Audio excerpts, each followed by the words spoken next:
Good evening, everybody, and welcome to the Triple B Black and Gold Dynasty, where we are going to review the huge victory in Pittsburgh over the Tampa Bay Bucks and over Tom Brady. That's right, Tom Brady. 9.5-point favorites, and we upset the Tampa Bay Bucks. Christmas has come early. God bless America, and God bless the Queen. That's right. Let me get me onto the Facebook so people are popping in, and we'll just go from there. Like I said, the Steelers are now 2-4. 2-4. And the Pittsburgh Steelers, the score was 20, Tampa Bay 18. Nobody saw this coming. Nobody at all. I mean, I always take the Steelers, but without anybody in the secondary except for Trey Edmonds, that is what we got. And look, let me go with some stats real quick here. The Steelers, the Tampa Bay, on first downs, Tampa Bay had 20. The Steelers had 15.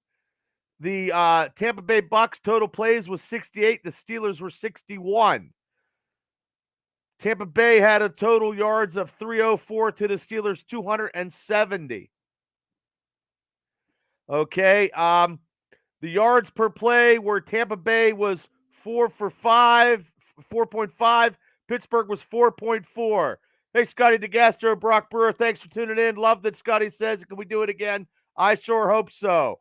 The passing, Tom Brady was 229. The Steelers was 193. Rushing was 75. Steelers were 77, about even. The red zone, which was huge. The red zone for Tampa Bay was 1 out of 4. Pittsburgh was 2 out of 3. Hey, Bob Roofner, thanks for tuning in. The penalties were 6 for 42 for Tampa Bay. We had 7 for 45. No team had any turnovers. Time of possession was 30 minutes and 11 seconds, and the Steelers was 29-59. 30 minutes and 11 seconds for the Tampa Bay Buccaneers. Let's go right into some stats for the Steelers, and then we'll start talking about some other stuff. The stats for the Steelers was quarterback Kenny Pickens making his first home debut in the black and gold. He was 11 out of 18 for 67 yards, and he had a touchdown pass. He had a 6-yard touchdown pass to Najee Harris. He had 2 rushes for 16 yards, and by the grace of God, he did everything he could, but he took a hit in the third quarter, and he went out with a concussion as of Sunday. I believe we will have to know more, and we'll know more at the end of the week. But if he's cleared, hey Shane, thanks for tuning in. Hey Sean, how you doing? If he's cleared to play, he will be playing Sunday night. That is what Tomlin said today at his press conference. Okay, but this is what happens when you come off the bench, and this is what you're supposed to do when you come off the bench. We all know that Mitch Trubisky was getting fucked over. He was not as good as we thought he would be. He was nervous. He couldn't audible. He couldn't do anything. But he came in off the bench, cold as ice. He was 9 for 12 for 144 yards and a touchdown. He had 6 rushes for 5. He had a nice zinger of a pass to Chase Claypool. I think he's cleared. I think he is too, Scott. Checking in from Patton, PA. Hey, Craig, how you doing? Thanks for tuning in to the Black and Gold Dynasty show. Thank you so much. I got so many shows, sometimes I can't remember what I'm doing. So he come off the bench. He beat Tom Brady. I mean, both are quarterbacks. And actually, we get back to Kenny Pickett. He actually, the first time the Steelers had the ball, he had a nice drive and went down and scored. And that's the first time they scored in a long time. I don't know when, but that's the first drive that they had that they actually scored a touchdown in probably a year. So the rushing, blame Canada. Yes, I'm going to get to that, Shane. Blame Canada on his lovely play calling. His lovely play calling is shitty. The Steelers' rushing game is not where we want to be, guys. This is not where we want to be. Najee Harris had 14 carries for 42 yards. He had 2 receptions, 7 yards. He had that 6-yard touchdown pass from Kenny Pickett, which was actually real nice. I know he's got got the steel plate taken out of his shoe, but he's not showing any tenacity and toughness like he did last year. I don't know what it is. If the holes aren't blowing up for him, I don't know. I don't have any idea. I do like Najee Harris. I wanted them to draft Najee, and the good thing is that right now is maybe Najee's not going to get that 500 touches. Brock says, is the running a problem, the line, or play calling, or Najee? Probably a combination of all, Brock. I'm going to say probably let's start with the play calling, maybe, and then go with Najee. And then the line right now is not as bad as it seems like when we started the season, which I thought the line was going to be really, really bad. Sean Robinson, even Boswell got on Canada in the locker room. Yeah, I seen that video. That win wasn't because of him. So you have a whole bunch of TMZ in the Steelers this after this. They need to get rid of Matt Canada, but I don't think they're going to. Scotty says we have two backs run people into the ground. Yes, I agree. I believe that they need to start running the ball a little bit more to take the pressure off Kenny Pickett and any quarterback that we have behind center. I know Kevin Dobson, when he got Kenny Pickett hurt, he had some death threats. People wanted to kill him. Holy shit, people's going crazy. No, that's not cool. That is not cool. And I don't think he hit that hard. I know he hit, but I don't think I think it's just now with this concussion protocol, and if anything like that they won't even look, they're just going to take him right to the tent, and he's not going to be able to play anymore. I didn't think he took a hard hit. I seen quarterbacks take harder hits, but what do I know? And we don't need to get everybody getting concussed. I mean, every game anymore, somebody's getting concussion. Hey, Benjamin, thanks for tuning into the Black and Gold Dynasty show. And also the receivers. Now, this receiver actually came through, which is surprising because speculation is he might get traded to Green Bay, maybe. Chase Claypool had 7 receptions, 96 yards. He was averaging 13.7, had 1 touchdown. He was crucial on third downs, catching in the fourth quarter. They had to do that to keep Tom Brady off the field, and thank God. And I will get into that because I got some stats to show how better and how good we got to third and long and what happened and what transpired. And honestly, now this guy would have never got in if Pat Freiermuth didn't have a concussion. With tight end Connor Hayward had 2 receptions for 49 yards, and he had a huge 45-yard pass. And that was set up with the 12 men on the field for Tampa, and Mitch going there had a free play, and Connor was just open. He ran out of steam, but it was 45. That was the longest play of the year, pass catching wise. Thoughts on the fight in the locker room? Yeah, I'm going to get to that. I think Kenny's coming back, Benjamin. I think he's clear to play, and I think we'll see him Saturday night. I'll know more on Thursday's show when I get all the injury reports and all that other stuff to review the going down to Miami, and it's not Miami Vice time. But I like Connor getting into some plays. I thought that was great. And like his brother said, he got a little winded, or he could have had a touchdown. I think he was looking back to see if anybody was catching him. And like I said, that was the longest play from scrimmage this year. Troy Pierce, thanks for thank you. Thanks, Troy. I appreciate all the support. I love doing this. I'm a big Steeler fan. And okay, Shane says from Tomlin's tone, it's Pickett. So we were going with Kenny Pickett Sunday night. I don't like Sunday night games. I know Manua is coming back from the Dolphins after his 2 concussions, and that guy's 1 hit away from never playing football again. So, and let's get into the offense was okay, but the play calling was very subpar, of course, because we had Matt Canada. I would like to hear about the fight in the locker room. Yeah, we're going to get to that, Scott. Real quick. Let's get to it right now. Let me get to it right now. The speculation, and a Steeler reporter has stated that the Jets game, Dante Johnson went to Mitch Trubisky and's like, throw me the ball. And Mitch stood up to him, and they got an argument in the locker room. And then Tomlin decided to bench Mitch Trubisky in favor of Kenny Pickett to go out against the Jets game. That has gone out. Hey, Kelly, thanks for tuning into the Triple B Black and Gold Dynasty. So that is not hearsay. That is a respected journalist who covers the Pittsburgh Steelers. And that's what happened. I believe Tomlin was going to go to Kenny Pickett anyway. But seriously, Dante Johnson sometimes needs to sit the hell down because he's not our first team receiver. I think our first team receiver is rookie George Pickens in my eyes.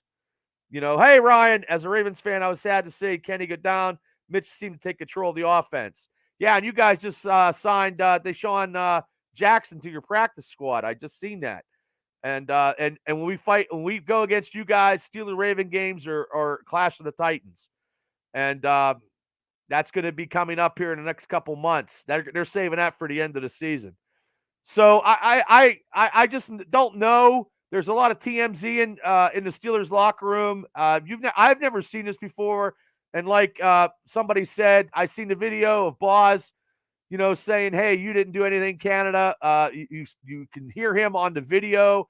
So you got that. You got Cam doing the butt tweet last week about coaching and stuff like that. Hey, Dana, thanks for tuning into the Black and Gold Triple B Dynasty show here. So let me get look, we need to score some more points. We need to score more than 20. Rob, hey, Rob, thanks for tuning in. I doubt a locker room fight had anything to do with the benching. Mitch wasn't playing well. He held up his backup, did a great job off the bench, and I agree. I don't know nothing about the locker room fight. I've only been hearing that through the Pittsburgh journalist, and his name escapes me. But Mitch coming off the bench and doing what he's supposed to do, that is what he's supposed to do as a second string quarterback. Hey, Amanda, thanks for tuning in. Like, that is what a guy, off the bench is supposed to do. Is supposed to be hot enough to do what he has to do when the main quarterback gets in. Oh. Someone check on Troy Fritz's Cowboys took a shell. Yeah, I don't know. I haven't talked to Troy in a while, so that's pretty funny. Ryan, yeah, I saw that. Also, Deshaun Jackson. I mean, he's another pass catcher. He's up there in age. Yeah. Maybe he could teach some of those younger Ravens guys some stuff. But when we went into this game against Tampa Bay, we did not have anybody. 3 out of 4 of the secondary guys were not even playing, and Trey Edmonds was the only one. Minka Fitzpatrick is out. TJ Watt is still out. So right there is $200 million that's not even on the playing field.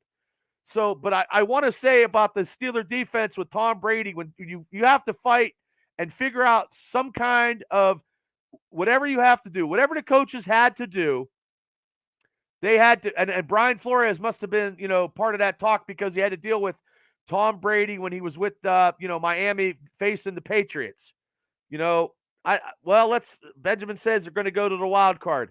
I don't know because realistically, I really don't know, but I would like to see us get some high draft picks to get this team where they need to be. Ryan says Tom Brady's done. He's always going through personal things behind closed doors. His mind is elsewhere. Well, of course, because he went to Kraft's wedding, he wasn't focused. You could see how he was throwing, and you could see how he was treating his lineman when he was screaming at him. If I was a lineman, I would have got up and punched him right in the mouth because I just said, "Where were you at to walkthroughs? No, you're too busy getting drunk."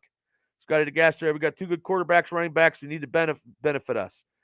Yes, and speaking of, yes, Rob, Devin Bush coming up with that that was a great play.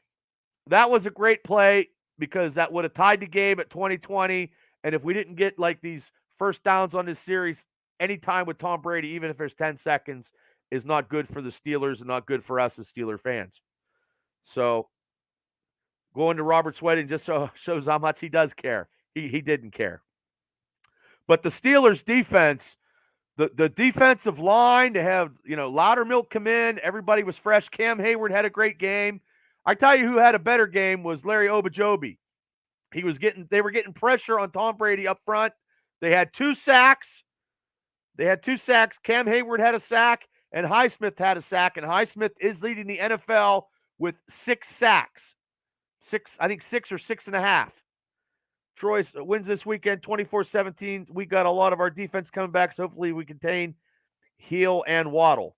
I hope so too. be 3-4 going into Philly. That would be great. But I will talk about the Miami game Thursday. But like I said, to lead the Steelers in tackles was Trey Edmonds, who had a great game because he was the general back there, giving those guys who made their first start. And we had a MASH 4077 unit in secondary. So Trey was actually quarterback in the secondary to show guys where they needed to be. He had 10 tackles. He had 6 solo, and he led the Steelers in tackles. But the thing that made him great was he kept all those other guys who never, ever had that experience together to play, especially against Tom Brady and those receivers. They kept those receivers, in check. They didn't let up the big play, which was great. They didn't let the big play up. So, and like Rob said, that huge 2-point conversion stopped by Devin Bush was phenomenal to make sure that they didn't tie it up. The linebacking core, Miles Jack had 8 tackles and 6 solo. Miles Jack has been coming more and more and more a steady linebacker for the Steelers. It's just that's just how it's coming. Maybe Flores is getting Miles Jack and Devin Bush to where they need to be in this, quarter of the season, because now we're going on, it's going on the 7th game. So we got to see what we can do, so I'm just looking at some Facebook posts as we speak here. So the special, and also too, the thing that came through in this game, because you have to have all facets. You have to have offense, defense, and this is special teams. Our special teams came through. Steven Sims had 3 kickoffs returns for 112 yards, and the big, huge 89 return right into as soon as the third quarter hit, third quarter kickoff, took him down to the 12-yard line. Now, we didn't get a touchdown. We got a field goal because that's poor play calling from Matt Canada. So, and that's just how it is.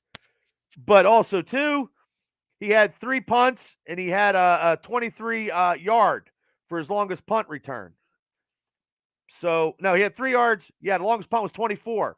So he got over 100 and some yards of field position for us.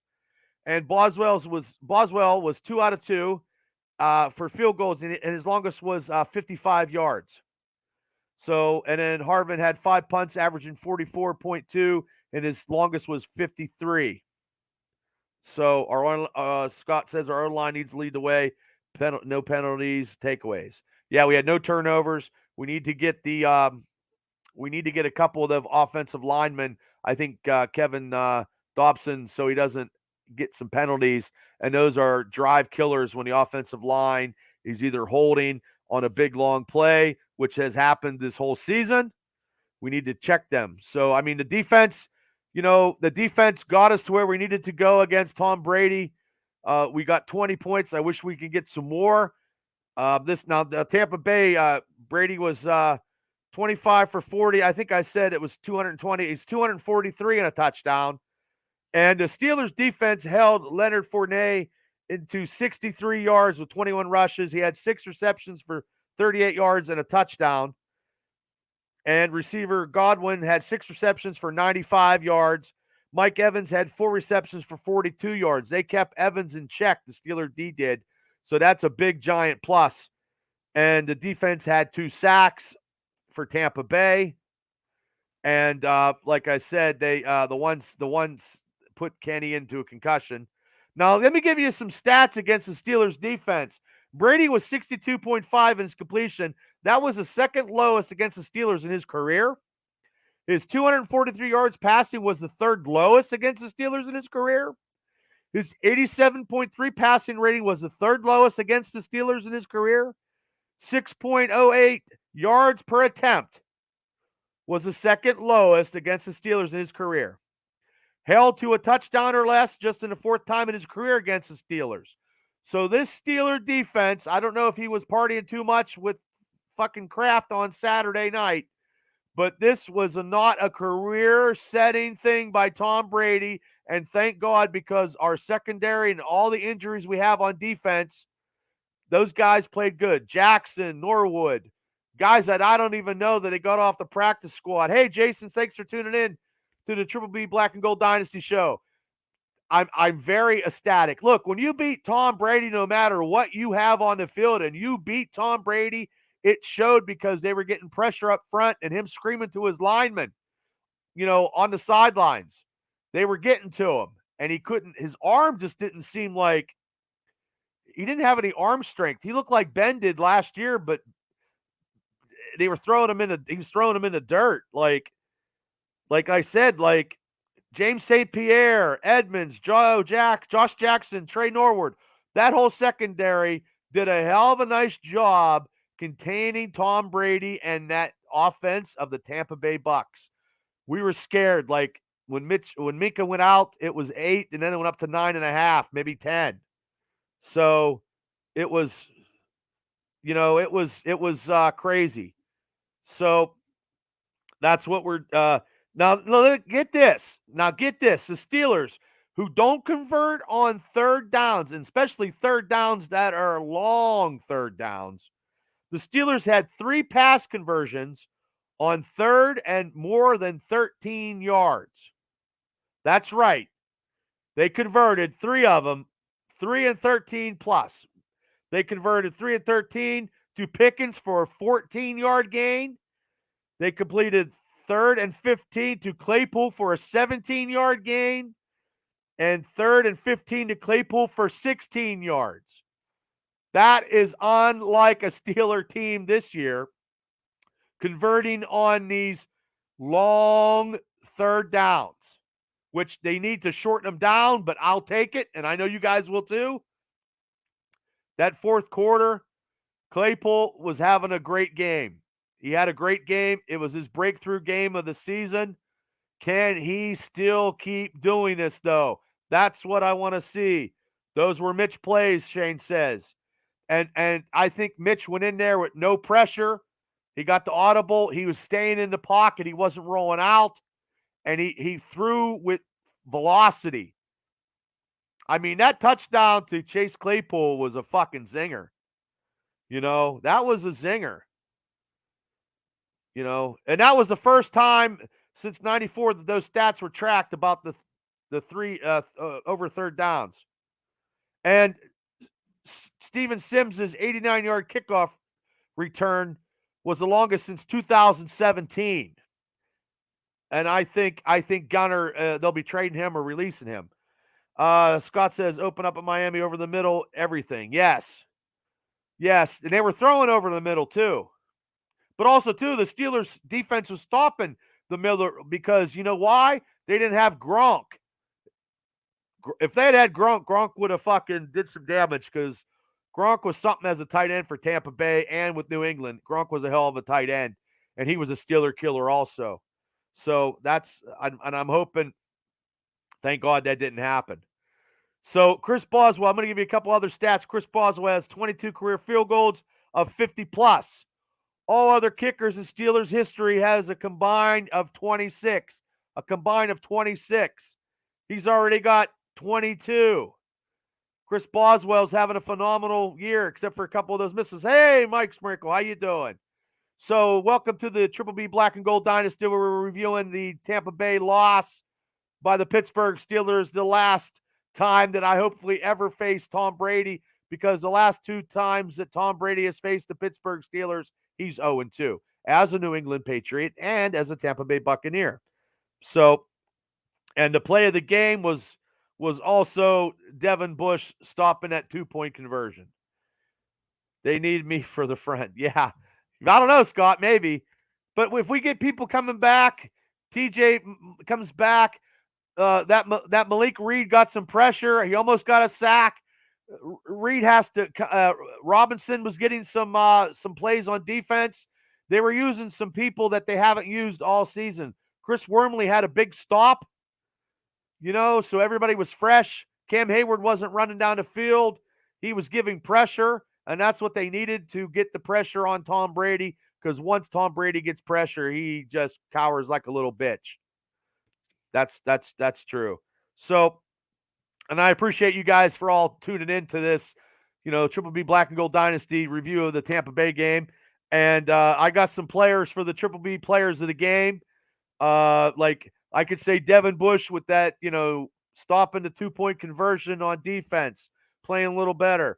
Boswell, clutch kicking a 55-yarder. Claypool with his 96 yards and a touchdown. Maybe Larry Obajobi giving pressure, up the middle, and Cam Hayward with a sack on, Tom Brady. Or I could give it to all the secondary guys, give it to Trey Edmonds, for commanding and being a general back there with all those guys from the practice squad and guys who never started before. He did a fine job. I mean, there's so many people that we could give the Triple B player to game balls to. Hey, Scott, thank you so much. But I'm going to go with this guy coming off the bench. I'm going to go with Mitch Trubisky coming off the bench, throwing for 144 yards. Didn't seem like he had a care in the world. And he converted some major third down plays to keep Tom Brady off the field. And he threw that touchdown to Chase Claypool, which was the first touchdown by a receiver this year. That's right. 6 game. The last time they did that was Louis Lips. So records are meant to be broken. That's why they're records. So my Triple B player of the game is Mitch Trubisky with redemption and beating Tom Brady. I mean, Kenny Pickett started it, looked good. And I'm going to go with Mitch Trubisky because he deservingly deserves it, because he beat Tom Brady. He kept Brady off the field with his converting a huge third down drives. So that is my Triple B player of the game, is Mitch Trubisky. Now this week, I think Mitch is going to go back to, second string behind Kenny Pickett. I believe Kenny is cleared, and I won't know more about that till Thursday. And I'll try to get up all the Steeler news and gossip and all that stuff, because it is crazy. It is like a TMZ when you got Boswell calling out fucking Matt Canada, because Matt Canada truly sucks. Hey, Nathan, thanks for tuning in. The Triple B Black and Gold Dynasty show. And like I said, if you haven't hit like and subscribe to the Triple B Experience podcast show on YouTube, it's a YouTube channel, please do. We have all these videos, all these old Black and Gold Dynasty Steeler talk. We have them. We have interviews. We have unscripted with myself, Cable, and Mav, where we do pulp culture and we talk about a whole bunch of crazy stuff in the world of pulp culture and what we've been up to and whatever. Just please hit like and subscribe. It's also on Spotify, so you guys can listen. You don't have to hear me. You can listen. But I want to say this. I appreciate everybody for tuning in tonight. Pittsburgh Steelers 20, Tampa Bay 18, and we beat Tom Brady to go 2-4. Every game is going to be something. It's going to be a roller coaster ride this year in the 2022 season. And yes, I did take us to beat Tampa Bay in the MegaCast, and you can check that out on the YouTube channel where we give all our picks. I've only picked Cincinnati and I picked Tampa. Every other thing I picked, I lost. So we shall see. And Mike says Brady should really have retired. His whole life is falling apart. Good call on Mitch, especially after being benched. Great if he can perform in a backup role instead of pouting. Yeah, and hopefully, Mike, they let him perform. And I think Matt Canada trying to be safe is not good. This Saturday at my house, come. They play Sunday. They play Sunday night. But thanks for the invite. Thanks for the invite, Scott. Thank you. But I just want to say, everybody, thank you so much for tuning in. I loved all the Facebook questions and the people who are talking. Thank you. I truly appreciate that. This podcast here, we don't have big names. We don't the whole family. Okay. We don't have big names, but we just have me talking about the love of the Pittsburgh Steelers, win, lose, or draw, which I don't like a tie like anybody else, and I hate for the Steelers to lose. but this season is going to be crazy, and you're going to get everything here, the ins and outs of Steeler Nation right here with me, Bad Bubba Brewer, and you're listening to the Triple B Black and Gold Dynasty, and I appreciate it, guys. You guys all have a great night, and I will see you this Thursday when we're going to be talking about the Miami Dolphin game Sunday night on the Peacock Network. That's right, the Peacock Network. So, okay, if you caught in late, you can go back and review. If I fuck up, please let me know. Hey, thanks, Brock. And here we go. If I mess up or say something wrong, please let me know. But like I said, I'm the little podcast that goes out of Indiana County, and there's a lot of Steeler podcasts, but nobody's podcast is as passionate as this one. And that's right. I will put this podcast against anybody's. I usually do, and I usually will. And thank you. Thanks, Mike. And like I said, thank you guys for tuning in. I'm getting out of here. I appreciate everybody. Thanks for tuning in. And like I said, this Thursday, we will review the Miami Dolphins Pittsburgh Steelers Sunday night matchup. Get ready. Thank you guys, and have a great night.